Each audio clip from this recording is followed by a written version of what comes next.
We have more educated women than ever before, but our participation levels haven't grown at the same rate. Why are we failing to fully untap this potential in the workforce? Well, I strongly believe that we need to provide more opportunities for women who take time out of the paid workforce to work more flexibly, and that this will help us to retain and to get talent back into the workforce. So I'd like to introduce you to Amy. Amy's 35 years old. She's highly qualified with a postgraduate degree, and she works in marketing in a large organisation. She's asked her employer if she can work flexibly this year because she needs to help one of her children who's having difficulties at school. But her employer doesn't think it's possible. So she joins 37% of highly qualified women who choose to take time out from the workforce for family, health or other reasons. Like Amy, 93% of these women would like to return to the workforce, but only 74% of them managing to do so. I believe that this is partly because they don't continue to build their skills. They don't get opportunities to work flexibly, either while they're out of the workforce or when they return to the workforce that enables them to manage their other responsibilities. And that we need to do more to help them build their confidence and keep their engagement with the workforce so that when they're ready to go back to the workforce, they're able to do that. So how can we create more flexible opportunities for these women, and for that matter men, to stay engaged with the workforce? Well, look no further. As you can see from this ad, the Kerala State Education Department in India is calling for professionals, teachers, employees and educated housewives to work for 1 hour a day around their other responsibilities to teach disadvantaged students English and technology skills to help them as a supplement to their education. This is great because educated housewives are able to use their skills and stay connected with the workforce, but they're able to do that around their other responsibilities. I would like to see a world where we provide more opportunities like this, where flexible and highly qualified experts, let's call them flexperts, are able to find more opportunities to maintain a connection with the workforce as they choose to fit in with their other responsibilities. This would apply to women like Amy, but increasingly there's a growing number of men who would also like to work flexibly, to spend time with their families, or to combine their corporate interests with volunteer work. And the millennials just expect flexibility. They don't see why it's not possible in a virtual world. So as organisations, we need to do more to provide this flexibility, but we need some catalysts that help organisations learn to work with flexibility and that allow flexperts, flexible and highly qualified experts, to find opportunities if they're already out of the workforce. So we can do this through online marketplaces.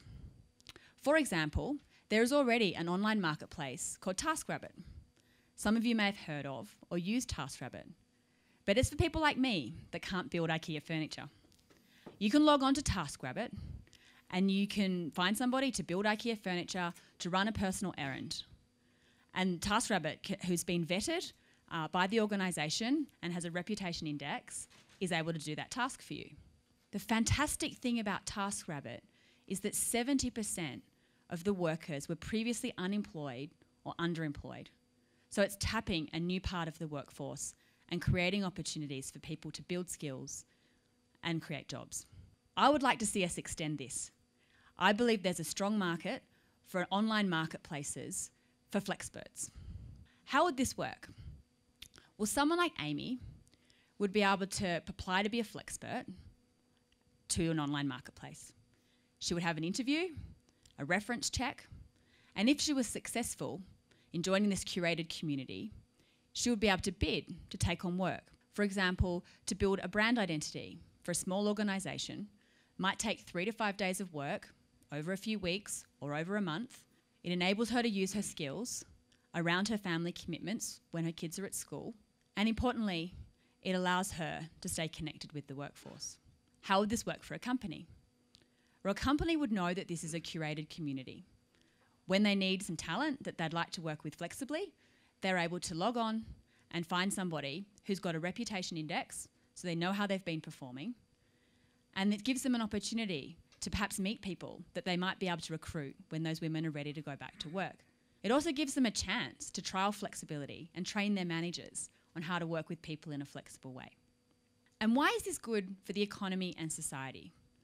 Well, having online marketplaces like this would help us to show that flexibility can work. We know we work in airports in transit. We know we already work at home. We use consultants on short-term assignments. Why don't we tap flexible and highly qualified women and men to be able to do this? And I would hope that this would help us to move towards a world where workplaces are more flexible, where we rethink the structure of work, where we rethink how we keep our talent in our organisations when they need to take time out. And I would hope that would help us move towards a world where it's as easy for men as well as women to take time out from the workforce for various responsibilities, stay connected, stay involved, and stay engaged. I believe we will have reimagined the workplace successfully when Amy's able to take time out from the workplace for flexible work and still build the skills and get back into the workforce and continue to progress her career path in the same way as if she hadn't taken that time out from the workforce. And when we have a Bob for every Amy. So let's bring on the Flexpert.